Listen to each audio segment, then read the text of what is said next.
home inspection has been around forever. It's a normalized business. This business works, it functions, it has good margins, it's a roll-up for private equity. The business model is not the issue. So what was the issue? The issue was their client and their pricing. So he was trying to be the home inspector for everyone at a lower price point. And it means it was actually really hard for him to advertise because he wasn't niching down. He was competing with all of the major players. And he had very little margin because he was competing for people who couldn't afford much in their home inspection costs. We had one change, which is we just said in front of his business name and in all of his ads, luxury home inspections instead of just San Diego home inspections or whatever city he was in previously. And that one change increased his margins by 45%, and they saved his business. He didn't do more volume.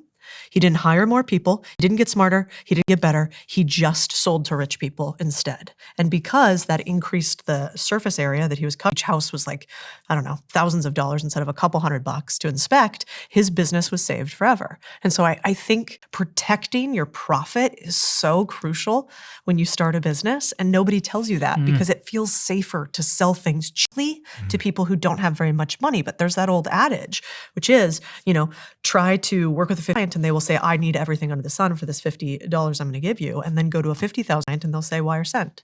And so, So true. in the beginning, go for the 50,000. Yeah. And the last thing I'll say on that is also when you're a young gun entrepreneur, a lot of times people who have money, they got there through this 9 times out of 10. They see themselves in you as a young hard worker. You can often get away things when you are young working for somebody who is rich and sees themselves in you in service businesses that you just can't at volume when you're selling to people that really need that last dollar.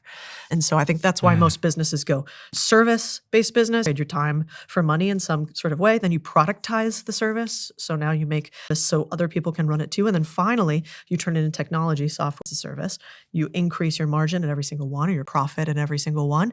But they're the same business. You're just smarter. You're a higher level entrepreneur when you're able to create tech around it. But really all tech is profit at scale. And so it sounds scary when you're just starting out, but it's really just the difference between 10 years of ownership and learning and not. I think when you're starting out, a lot of times you sell out of your wallet to Cody's point. So it's like you have no dollars in your wallet, so you assume everyone else has no dollars in their wallets either.